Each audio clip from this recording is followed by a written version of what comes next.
Katarina, 16-vuotiaana, omasi määrätietoisuuden, joka näkyi hänen nopeissa ja keskittyneissä liikkeissään kuin joku, joka jo ymmärtää kovan työn arvon. Tyylikkäässä ravintolassa, jossa hän työskenteli, kattiloiden kilinä ja hienojen ruokien tuoksu kuuluivat hänen jokapäiväiseen elämäänsä. Pieneltä ja hauraalta muiden silmissä hän ei antanut liian suuren essun tai tiukan tahdin pelotella itseään. Sen hennon hahmon takana oli nuori nainen, jolla oli ihailtavaa voimaa. Ravintola oli moderni, pehmeillä valoilla ja minimalistisella sisustuksella. Kaikki näytti asiakkaille rauhalliselta, mutta kulissien takana meno oli jatkuvaa kiirettä. Katarina tiesi, että hänen roolinsa, vaikka se olikin huomaamaton, oli olennainen. Jokainen keittiöstä lähtevä annos alkoi hänen huolellisuudestaan pitää kaikki puhtaana ja järjestyksessä. Keittiö oli hänen näyttämönsä, ja hän liikkui kuin tanssien, aina askeleen edellä kokkien ja tarjoilijoiden tarpeita. Hänen hymynsä,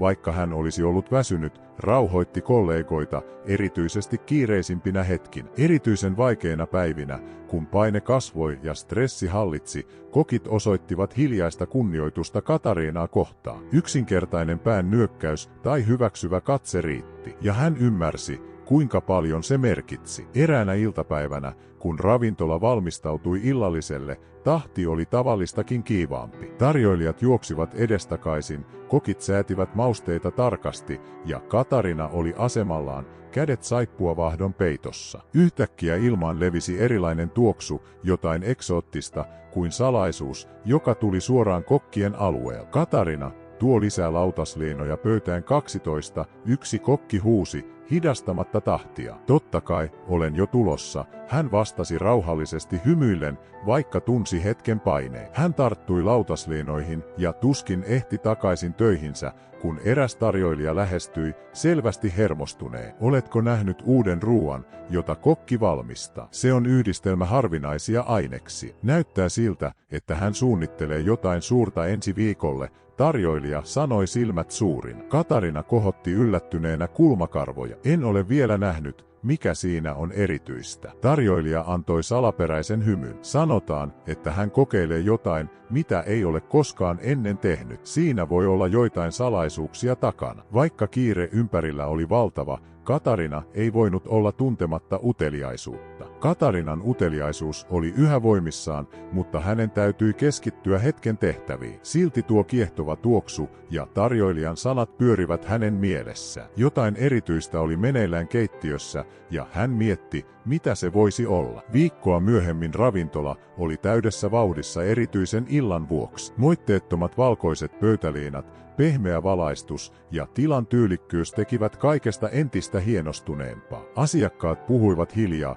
nauttien kokkien huolella valmistamia annoksia. Ilmassa oli kuitenkin tiettyä jännitystä, ikään kuin kaikki odottaisivat jotain. Sinä iltana tarjoiltaisiin salainen ruoka, joka oli herättänyt suuria odotuksia. Kaiken tämän keskellä vanhempi pariskunta, Elisabeth ja Alfredo, astuivat ravintolaan hieman epämukavin. He näyttivät olevan väärässä paikassa, niin modernissa ja eloisassa ympäristössä. Elisabeth, jonka hopeanhohtoiset hiukset olivat sidottu nutturalle, oli pukeutunut yksinkertaiseen mutta tyylikkääseen mekkoon. Alfredo, puvussa ja kravatissa, näytti olevan enemmän huolissaan mukavan paikan löytämisestä kuin mistään muusta. Vastaanottovirkailija, kohteliaan mutta viileän hymyn kera, ilmoitti heille, ettei heillä ollut varausta. Anteeksi, hyvät herrat, mutta olemme täynnä. Voin tarjota teille pöydän takana, lähellä keittiötä, hän sanoi tunteettomasti. Pariskunta vaihtoi pettyneitä katseita. Alfredo,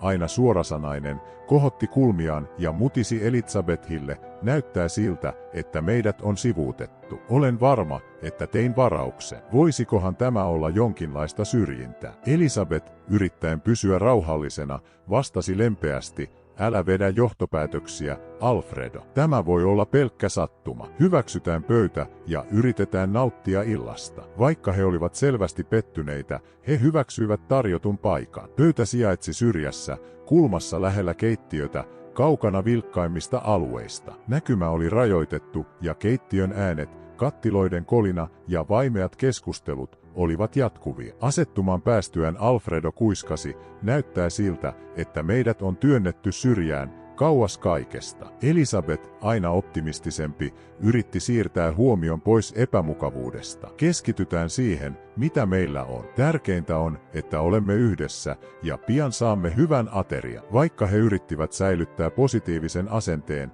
pariskunta ei voinut olla tuntematta eristäytymisen painoa. Keittiön melu ja tarjoilijoiden jatkuva liikehdintä olivat väistämättömiä, mutta Elisabeth yritti nähdä asian hyvä puoli, ajatellen, että he olisivat lähempänä nopeaa palvelua. Katarina, joka katseli tilannetta etäältä, tunsi jotain erilaista katsellessaan tuota pariskuntaa. He eivät kuuluneet siihen nurkkaan, niin lähelle keittiön kiirettä. Hän tunsi sydämessään puristuksen, kuin olisi voinut tehdä jotain heidän iltansa parantamiseksi. Vaikka hän ei pystynyt muuttamaan paljoa, hän tiesi, että joskus pienet eleet voivat muuttaa jonkun kokemuksen. Ja juuri sillä hetkellä hän päätti tehdä parhaansa, jotta Elisabeth ja Alfredo tuntisivat olonsa tervetulleiksi. Loppujen lopuksi juuri ne pienet teot voivat tehdä koko eron ihmisten elämässä. Sillä aikaa kun Alfredo ja Elisabeth odottivat, että joku tulisi palvelemaan heitä eristetyssä pöydässä, ympäristö heidän ympärillään tuntui yhä etäisemmältä,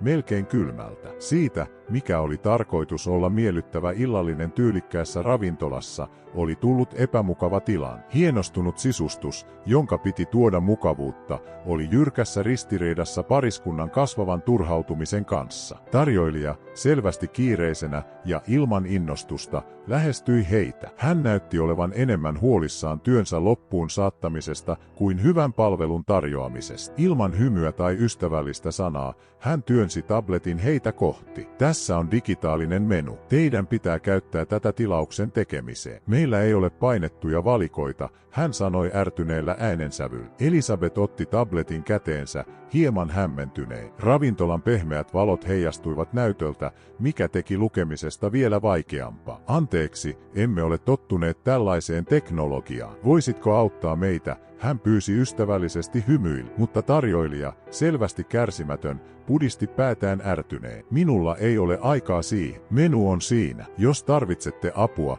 puhukaa vastaanottovirkailijalle. Ilman minkäänlaista vastausta tarjoilija kääntyi ympäri ja poistui, jättäen pariskunnan tuntemaan itsensä entistä enemmän ulkopuolisi. Eleessä oli hienovaraista halveksuntaa, mutta turhautuminen ilmassa oli käsin kosketeltava. Elisabeth ja Alfredo katsoivat toisiaan hämmentynein. Yrittäen pysyä rauhallisena, Elisabeth alkoi painella näyttöä, yrittäen ymmärtää valikon vaihtoehtoja. Katso, Alfredo, jokaisen ruoan kohdalla näyttää olevan kuva ja kuvaus. Ehkä meidän pitäisi valita jotain tuttua, hän sanoi yrittäen olla optimistin. Alfredo huokaisi selvästi ärtyneen. En koskaan kuvitellut, että ruoan valitseminen voisi olla näin monimutkaista. Meidän olisi pitänyt mennä yksinkertaisempaan ravintolaan. Tämä tabletti vain hankaloittaa kaikkea. Digitaalinen menu, jonka piti helpottaa asioita, vain lisäsi heidän epämukavuuttaan. He tunsivat olonsa eksyneeksi, kuin ympäristö ei olisi heitä varten. Teknologia, jonka piti auttaa, rakensi vain entistä suuremman esteen. Siitä huolimatta pariskunta yritti jatkaa eteenpäin, keskittyen valikon vaihtoehtoihin, mutta mikään ei tuntunut yksinkertaiselta tai miellyttävältä. Keittiön jatkuva meteli, joka aiemmin tuntui vain taustamelulta, oli nyt korvia huumaava ja sekoittui heidän turhautuneisuuteensa. Illan erikoisannos, jonka piti olla kohokohta, tuntui olevan kaukana nautittavasta. Kaikki tuntui olevan kaukana, kuin he olisivat olleet näkymättömiä muulle ravintolalle. Samaan aikaan keittiössä Katarina pesi astioita ja järjesti välineitä. Aina silloin tällöin hänen katseensa osui pieneen oveen, josta näkyi ruokasali, ja hän näki Elisabethin ja Alfredon kasvavan epämukavuuden. Heidän yrityksensä ymmärtää tablettia oli ilmeinen, ja tarjoilijoiden uteliaat, ja joskus jopa pilkalliset, katseet pahensivat tilannetta. Katarinan sydäntä puristi. Jokin siinä tilanteessa häiritsi häntä syvästi. Hän tiesi, että vaikka hän oli vain keittiötyöntekijä,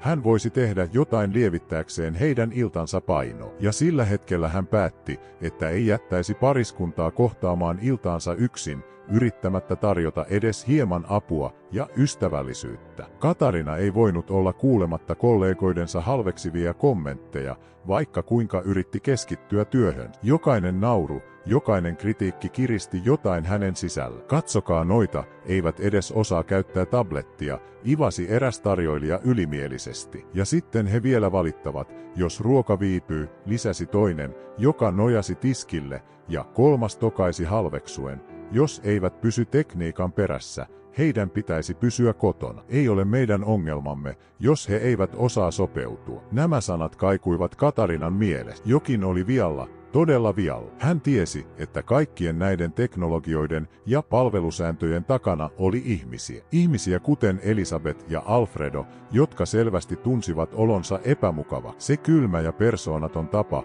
jolla heitä kohdeltiin, ei sopinut siihen, mitä Katarina uskoi ravintolan pitäisi olla. Hänelle jokaisella asiakkaalla oli tunteet ja tarpeet, ja mitä tuolle vanhalle pariskunnalle tapahtui, tuntui täysin empatiattomalta. Päätettyään tehdä jotain, Katarina lähestyi tarjoilijoiden ryhmää, joka jatkoi pilailua. Tiedän, että ravintola on täynnä ja meillä kaikilla on kiire, hän aloitti yrittäen olla paljastamatta turhautumista. Mutta voisimmeko ehkä kohdella tuota pariskuntaa hieman enemmän kunnioituksella? Heillä on selvästi vaikeuksia ja he näyttävät epämukavilta. Yksi tarjoilijoista, kaikkein sarkastisin, nauroi lyhyesti. Kunnioitusta, he ovat vain pari, jotka eivät ymmärrä, miten maailma toimii. Jos he eivät sopeudu, se ei ole meidän ongelmamme. Katarina hengitti syvään ja vastasi rauhallisella mutta lujalla äänellä, kyse ei ole vain sopeutumisesta. Kyse on empatiasta, siitä, että heidän kokemuksensa täällä olisi miellyttävä,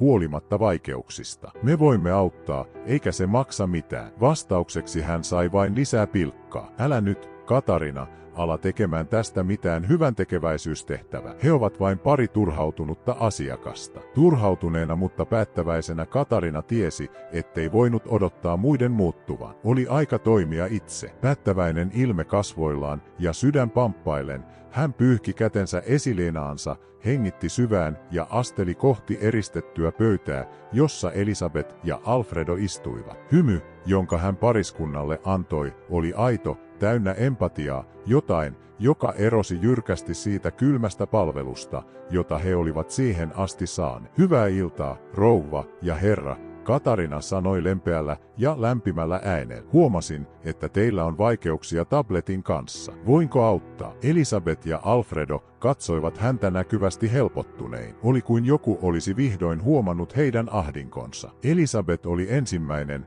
joka puhui vilpittömästi hymyillen.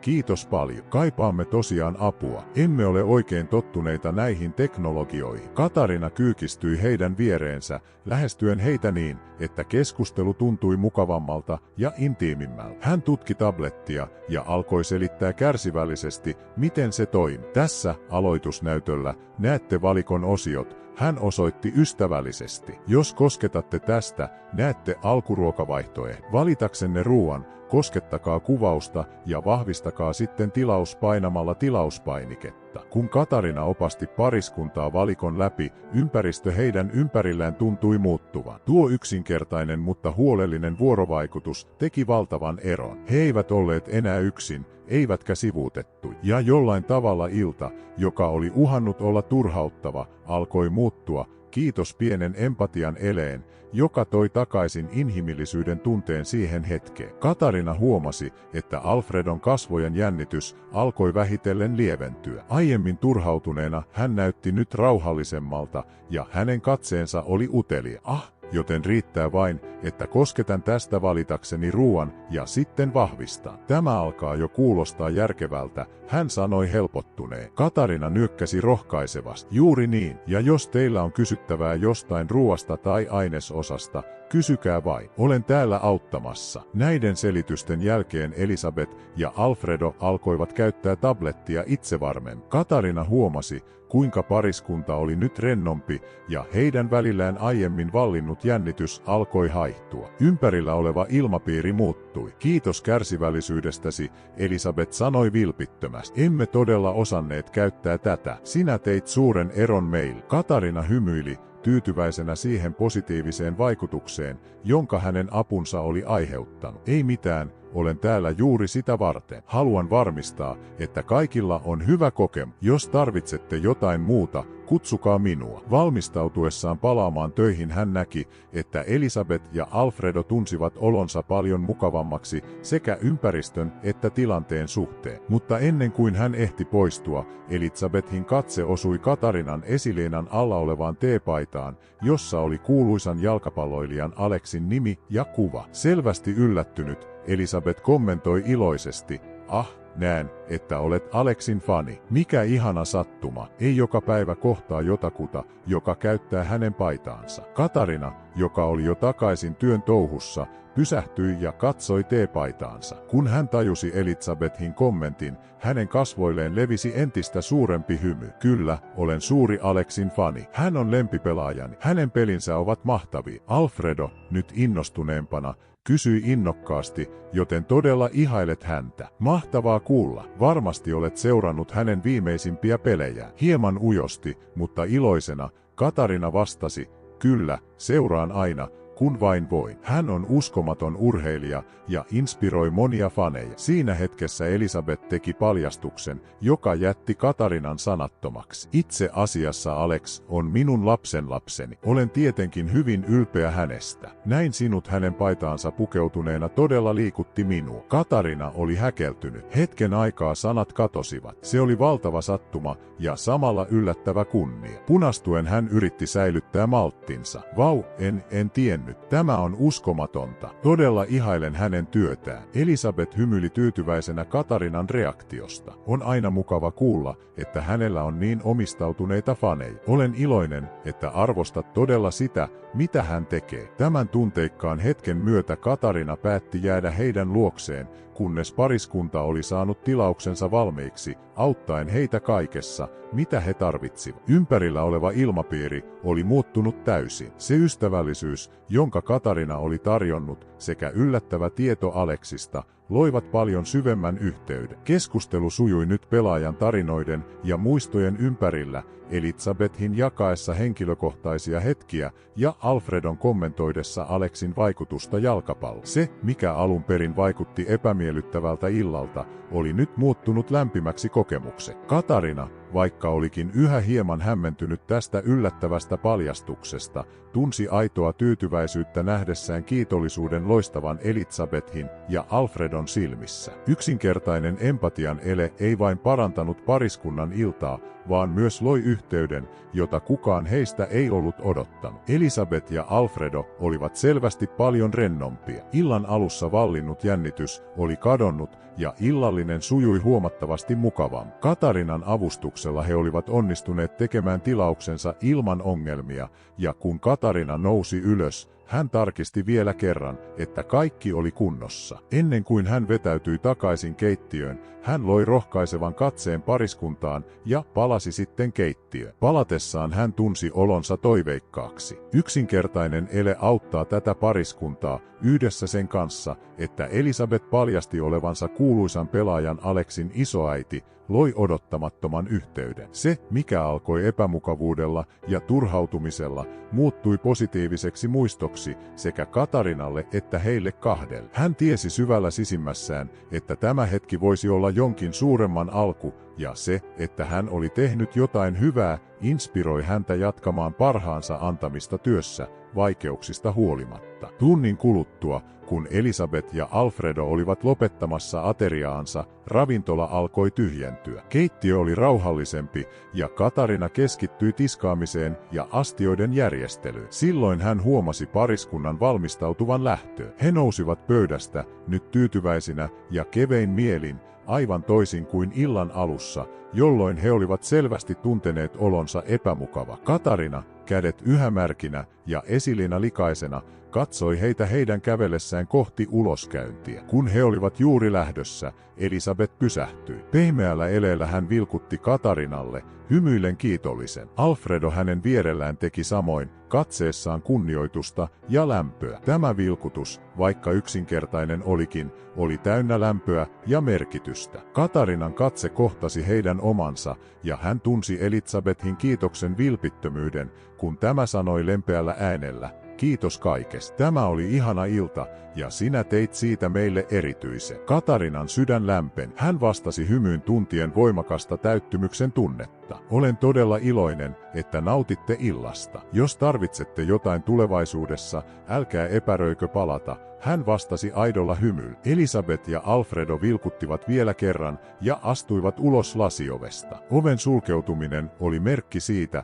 että ilta oli todella päättymässä. Katarina katsoi heidän lähtöään, tuntien itsensä tyytyväiseksi ja onnelliseksi. Palatessaan keittiöön, jossa henkilökunta alkoi rentoutua ja valmistautua sulkemiseen, hän mietti, mitä oli tapahtunut. Vaikka työssä oli haasteita ja paineita, tuo yksinkertainen ystävällisyyden ele ja siitä saatu kiitollisuus olivat tehneet hänen illastaan merkityksellisen. Ja siinä hetkessä hän tiesi tehneensä jotain todella merkittävää. Katarina tunsi erilaista tyytyväisyyttä sinä iltana. Hän tiesi tehneensä enemmän kuin vain täyttäneensä velvollisuutensa. Hän oli auttanut luomaan erityisen yhteyden vanhempaan pariskuntaan, jotka olivat siihen asti olleet vain tuntemattomia. Kun hän järjesteli viimeisiä yksityiskohtia keittiössä, rauhallisuuden tunne ympäröi hänet. Hänen osoittamansa ystävällisyys oli muuttanut heidän illallisensa inhimillisemmäksi kokemukseksi, joka jäisi heidän mieleensä. Seuraavana päivänä, kun Katarina heräsi töihin, hänen arkensa katkesi sokkiin. Hänen isoäitinsä, nainen, joka oli kasvattanut hänet suurella rakkaudella, makasi tajuttomana olohuoneen lattialla. Epäröimättä Katarina soitti hätänumeroon, hänen äänensä täynnä epätoivoa. Isoäitini on pyörtynyt, lähettäkää ambulanssi, olkaa hyvä. Kun hän odotti apua saapuvaksi, hänen sydämensä jyskytti kovaa. Hän tiesi, että ravintolassa oli tiukka poissaolosääntö, ja hänen isoäitinsä saattaminen sairaalaan voisi merkitä työpaikan menettämistä. Ahdistus oli musertavaa, mutta sillä hetkellä mikään ei ollut tärkeämpää kuin isoäidin terveys. Sillä aikaa kun Katarina eli läpi tämän jännittyneen hetken, toisaalla kaupungissa Elisabeth ja Alfredo joivat kahvia poikansa, kuuluisan jalkapalloilijan Alexin, kanssa. He istuivat viihtyisessä kahvilassa, kaukana kaupungin keskustan melusta ja kiireestä. Tuoreen kahvin ja lämpimien croissanttien tuoksu täytti ilman, luoden täydellisen ilmapiirin kevyelle aamukeskustelulle. Muutaman sanan vaihdon jälkeen Elisabeth alkoi kertoa pojalleen, mitä edellisenä iltana oli tapahtunut. Kulta, meillä oli eilen mielenkiintoinen kokemus ravintolassa. Paikka oli täynnä, ja vaikka meillä oli varaus, meidät asetettiin erilliseen pöytään. Tarjoilija oli niin persoonaton, näytti siltä, ettei ketään kiinnostanut. Alfredo, vakava ilme kasvoillaan, täydensi, se oli epämukava. Kukaan ei tarjonnut apua, ja digitaalinen ruokalista oli sekava. Meidät melkein sivuutettiin kokonaan. Alex, eteenpäin nojautuneena, kuunteli tarkkaavaisesti, otsa huolestuneesti rypistyneen. Olen pahoillani siitä, mutta te mainitsitte, että joku kuitenkin auttoi teitä, eikö niin? Kuka se oli? Elisabethin silmät loistivat kiitollisuudesta, kun hän muisteli Katarin. Kyllä, se oli nuori tiskari nimeltä Katarin. Kun olimme hukassa tabletin kanssa, hän näki meidät ja, vaikka hänellä oli kiire, hän tuli auttamaan. Hän selitti, kuinka digitaalista ruokalistaa käytetään niin kärsivällisesti ja ystävällisesti, että se muutti täysin meidän iltamme. Alfredo, nyt hymyillen hieman, lisäsi, hän olisi voinut sivuuttaa meidät, mutta valitsi auttaa, vaikka hänellä oli omat työnsä. Se pieni ystävällisyyden ele teki suuren eron. Alex oli hetken hiljaa, pohtien kuulemaansa. Hänen silmissään oli ihailu. Vaikuttaa siltä, että Katarina on hyvin erityinen ihminen. Joku, joka tekee eron kaikkialla, missä on. Haluaisin tietää hänestä lisää, ehkä voisin löytää tavan kiittää häntä tästä eleen. Tällä kommentilla Alex paljasti, kuinka syvästi tuo tarina oli häneen vaikuttanut. Se, mitä Katarina teki, ei ollut pelkkä työtehtävä, vaan jotain syvempää, jotain, joka jätti pysyvän vaikutuksen tuon pariskunnan sydän. Ja nyt, tietämättään, ehkä muutos oli tulossa hänen elämäänsä seurauksilla, joita hän ei olisi koskaan osannut kuvitella. Yhtäkkiä Elisabethille muistui mieleen jotain. Hän muisti yksityiskohdan, joka tuntui ilmeiseltä, mutta jota hän ei ollut vielä mainin. Alex, et usko tätä. Katarinalla oli päällään paita, jossa oli sinun nimesi. Hän sanoi, että hän seuraa aina pelejä. Alex hymyili yllättyneen. Miten se on mahdollista? Tuntuu kuin se olisi ollut ennalta määrätty tapahtuma. Elisabeth ja Alfredo nyökkäsivät samaa mieltä, ja aamiaisella vallitsi uudenlainen tunnelma. Keskustelu muuttui vilkkaammaksi, ja he alkoivat pohtia, kuinka voisivat kiittää Katarinaa erityisellä tavalla. Alex, jolla oli paljon vaikutusvaltaa, näki tilanteessa mahdollisuuden tehdä jotain merkityksellistä. Hän halusi tunnustaa tavallisen ihmisen ystävällisyyden, joka odottamatta oli koskettanut syvästi hänen isovanhempiensa elämä. Aamiainen päättyi toiveikkaisiin ja kiitollisiin tunnelmiin. Elisabethille ja Alfredolle puhuminen Katarinasta toi helpotusta. He tiesivät, että kaikesta alkuajan turhautumisesta huolimatta ilta ravintolassa oli muuttunut ystävällisen teon ansiosta, joka ei jäisi huomaamatta. Kun Alex valmistautui sitoumuksiinsa ja tuleviin peleihin,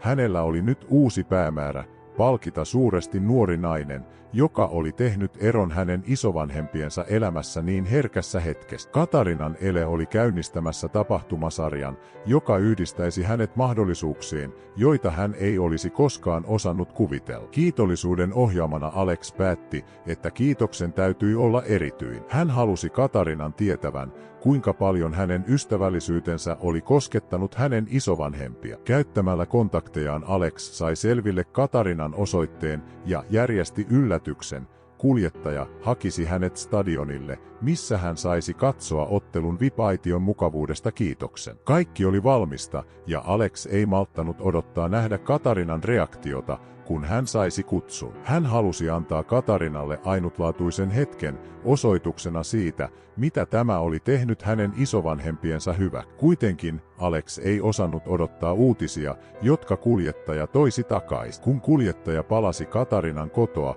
hän toi mukanaan tilanteen, jota kukaan ei ollut odottanut. Alex, joka odotti innokkaasti, tunsi levottomuutta nähdessään kuljettajan vakavan ilmeen. Menin Katarinan kotiin kuten sovittiin, hän aloitti, mutta tilanne ei ollut sellainen, kuin olimme odottaneet. Hänen isoäitinsä sairastui yöllä ja vietiin sairaalaan. Katarina meni hänen mukaansa. Naapurit kertoivat, että he ovat hyvin läheisiä, melkein kuin äiti ja tytär. Kuullessaan tämän, Alex tunsi piston sydämessään. Hän muisti omat isovanhempansa ja erityisen yhteyden, joka hänellä oli heihin. Uutinen kosketti häntä syvällä tavalla. Olen pahoillani kuullessani tästä, Alex sanoi empaattisella äänensävyllä. Tällä hetkellä tärkeintä on heidän terveytensä. Kunnioitetaan sitä hetkeä, jota he elävät. Kuljettaja nyökkäsi ymmärtäen tilanteen herkkyyden. Jätän Katarinalle viestin. Haluan, että hän tietää, että olemme hänen tukenaan. Ja niin, Alexin kiitossuunnitelma jäi tauolle, mutta hänen ystävällinen eleensä ei unohtunut. Hän tiesi, että kun oikea hetki koittaisi, hän tekisi jotain erityistä Katarinan hyväksi loppujen lopuksi. Todellinen ystävällisyys löytää aina tiensä tulla tunnustetuksi. Vakavin mutta myötätuntoisin katseen Alex pyysi, viestiä jättämisen lisäksi haluaisin lähettää jotain, mikä toisi vähän lohtua Katarinalle, jotain, joka osoittaisi, että olemme hänen tukenaan tässä vaikeassa hetkessä. Voisitko valmistella korin, jossa on muutamia lohduttavia esineitä ja tukikirja? Toimita se mahdollisimman pian. Kuljettaja nyökkäsi ja alkoi heti järjestää koria, jonka Alex valitsi huolellisesti. Muutamia makeisia, pehmeä viltti ja käsinkirjoitettu kirje, jossa Alex ilmaisi tunteensa ja toivotti pikaista paranemista Katarinan isoäidille. Kun kuljettaja lähti toimittamaan koria, Alex jäi miettelijään. Hän tiesi, että vaikka ele oli merkittävä, tärkeintä oli nyt tukea Katarinaa hänen vaikeassa tilanteessaan. Katarinan isovanhempia kohtaan osoitettu ystävällisyys ei unohtuisi, ja Alex oli päättänyt mennä kiitoksen lisäksi pidemmälle. Hän halusi muuttaa tämän myötätunnon joksikin suuremmaksi, todelliseksi tueksi. Seuraavana aamuna, edelleen liikuttuneena Katarinan tilanteesta ja hänen isoäitinsä hauraasta terveydestä, Alex päätti, että paras tapa osoittaa tukensa oli olla paikalla. Ajatus vain korin lähettämisestä tuntui pieneltä verrattuna haluun auttaa merkittävän. Hän tiesi, että hänen läsnäolonsa voisi olla lohdutus Katarinalle tässä huolen hetkessä. Heti sairaalaan saavuttuaan Alex suuntasi suoraan päivystykseen, jossa Katarina oli viettänyt koko yön odottaen uutisia isoäidistä. Ympäristö oli täynnä jännittyneisyyttä, ja Katarinan kasvoilta saattoi nähdä väsymyksen ja ahdistuksen. Hän istui tuolilla, kädet yhteen liitettyinä, katse tiukasti käytävässä, odottaen minkä tahansa merkin lääkäreen. Hymyillen lämpimästi Alex lähestyi häntä. Nähdessään hänet, Katarina näytti silmin nähden yllättyneeltä, hänen silmänsä suurenivat, ja hetkeksi huoli vaihtui hämmästykseen. Katarina, Alex sanoi lempeästi, olen minä, Alek. Toivottavasti et ole liian järkyttynyt nähdessäni minut täällä. Katarina nousi hitaasti, yhä järkyttyneenä, yrittäen löytää sanoja. Alek, mitä sinä teet täällä? Sinulla oli peli eilen illalla, eikö niin? Katsoin sen täältä, odotushuoneen televisiosta. Alex hymyili ja astui lähemmäksi. Tulin henkilökohtaisesti kiittämään siitä uskomattomasta avusta, jonka annoit isovanhemmilleni ravintolassa. Minua kosketti syvästi kuulla ystävällisyydestäsi ja siitä, miten huolehdit heistä. Lisäksi on suuri kunnia tietää, että seuraat työtäni. Katarinan silmät säteilivät tunteista, ja hän vastasi liikuttuneella äänellä. Tein vain sen, mitä kuka tahansa olisi tehnyt. Asetin itseni isovanhempiesi asemaan ja mietin, miten haluaisin, että oma isoäitini kohdeltaisi. En odottanut mitään vastineeksi. Alex, liikuttuneena Katarinan vilpittömyydestä, näki kuinka paljon Katarina yritti pitää itsensä rauhallisena, vaikka oli niin huolissaan isoäidistä. Hän tiesi isovanhempien arvon, koska hänkin oli kasvanut heidän hoivissaan. Hän tunsi syvää empatiaa Katarinaa kohtaan, ja se näkyi hänen sanoissaan. Ymmärrän täysin, Alex sanoi myötätuntoisesti katsoen. Minutkin kasvattivat isovanhempani. Heillä on keskeinen rooli elämässämme, ja siksi haluan auttaa kaikessa mahdollisessa. Näillä sanoilla Alex teki selväksi, että aivan kuten Katarina oli ollut valo hänen isovanhempiensa elämässä, hän tekisi samoin Katarinalle, osoittaen, että todellinen voima on siinä, kun ojennamme kätemme niille, jotka sitä eniten tarvitsevat. Alex, kaikella vilpittömyydellään, teki ehdotuksen, joka yllätti Katarinan täysin. Haluan kattaa kaikki isoäitisi sairauskulut. En halua, että huolehdit mistään muusta kuin hänen toipumisestaan. Varmistan, että kaikki on maksettu, jotta voit keskittyä olemaan hänen rinnalla. Aleksin sanat koskettivat syvästi Katarinan sydäntä. Kyyneleet alkoivat valua hänen kasvoilleen, eikä hän voinut hallita niitä. Se, mikä tuntui hänen elämänsä vaikeimmalta hetkeltä, toi nyt mukanaan valonpilkahduksen toivosta ja helpotuksesta. Liikutuksesta tärisevällä äänellä hän lopulta sanoi, en tiedä miten kiittäisi. Tämä merkitsee minulle niin paljon, en olisi koskaan voinut kuvitella jotain tällaista tapahtuu. Ystävällisyyden eleenä Alex tarttui hänen käteensä. Sinun ei tarvitse kiittää. Se, mitä teit isovanhemmilleni, oli uskomatonta, ja tämä on vähintä, mitä voin tehdä kiitokseksi. Tärkeintä nyt on, että isoäitisi saa parhaan mahdollisen hoidon ja että voit olla hänen vierellään ilman muita huoli. Aleksin läsnäolo, yhdistettynä hänen anteliaisuuteensa, toi välitöntä helpotusta Katarinalle. Näin vaikeana aikana hän näytti, että ystävällisyys ja empatia voivat tehdä valtavan eron. Tarjottu taloudellinen apu ei ainoastaan poistanut suurta taakkaa Katarinan harteilta, vaan myös osoitti, kuinka suurella vaikutuksella pienilläkin teoilla voi olla jonkun elämässä. Tämän vierailun jälkeen Katarinan elämä alkoi muuttua odottamattomilla tavoilla. Aleksin avulla hänen isoäitinsä sai parasta mahdollista hoitoa. Leikkaus onnistui,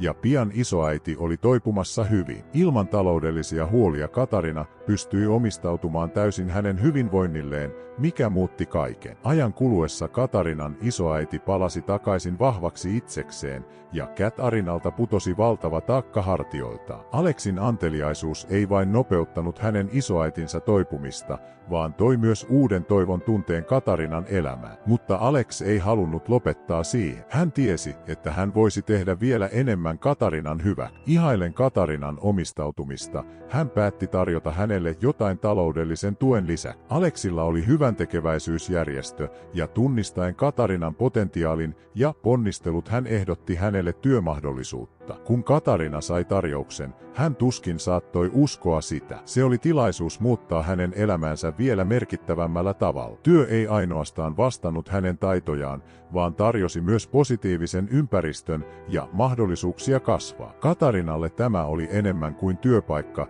se oli mahdollisuus tuoda vakautta hänen perheelleen ja rakentaa parempaa tulevaisuutta. Aleksin tarjoama tilaisuus avasi ovia, joita hän ei koskaan olisi osannut kuvitella, antaen hänelle paitsi taloudellisen turvan, myös mahdollisuuden kasvaa ja tutkia uusia polkuja. Tämä uusi vaihe Katarinan elämässä osoitti, että joskus ystävällisyys ja anteliaisuus voivat muuttaa elämiä tavoilla, joita emme voisi koskaan kuvitella. Katarinan uusi asema toi mukanaan uuden tarkoituksen ja mahdollisuuden tehdä jotain, mitä hän todella rakasti. Perheensä tukemisen lisäksi tämä mahdollisuus merkitsi paljon enemmän kuin taloudellista vakautta. Aleksin jatkuvalla tuella hän ja hänen perheensä siirtyivät uuteen, toivon täyteiseen vaiheeseen elämässä. Isoäidin toipuminen toi valtavaa helpotusta ja samalla henkilökohtaista saavutusta. Katarina alkoi sopeutua uuteen rooliinsa innostuneesti ja omistautuneesti, hyödyntäen jokaista eteen tulevaa mahdollisuutta. Aleksin anteliaisuudella oli syvä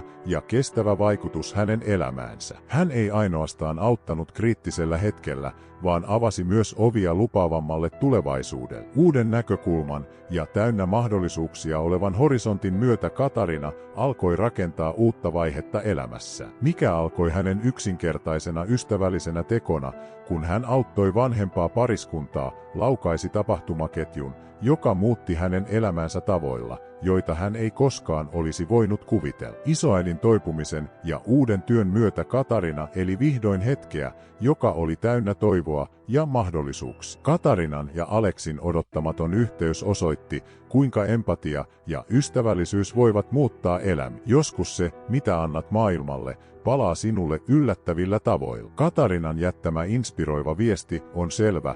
Ystävällisyys ja empatia voivat luoda muutoksen aaltoja, jotka ulottuvat kauas nykyhetken yli. Jonkun auttaminen odottamatta mitään takaisin voi luoda pysyvän ja uskomattoman vaikutuksen. Katarina ja Alex todistivat, että toimimalla antelialla sydämellä ja avoimella mielellä voimme paitsi muuttaa muiden elämää, myös kokea ystävällisyyden paluuta, joka ylittää kaikki odotukset. Lopulta heidän matkansa on elävä todistus pienien ystävällisten tekojen arvosta ja siitä, kuinka ne resonoivat syvästi ja yllättävästi. Kun tarjoamme aitoa tukea, osallistumme maailmaan, jossa empatia ja anteliaisuus palkitaan usein tavoilla, jotka koskettavat meitä syvästi. Ja mitä mieltä olit tarinasta? Kiitos seurastasi. Älä unohda tykätä videosta, tilata kanavaa ja kommentoida, mitä ajattelit tarinasta. Nähdään seuraavalla kerralla.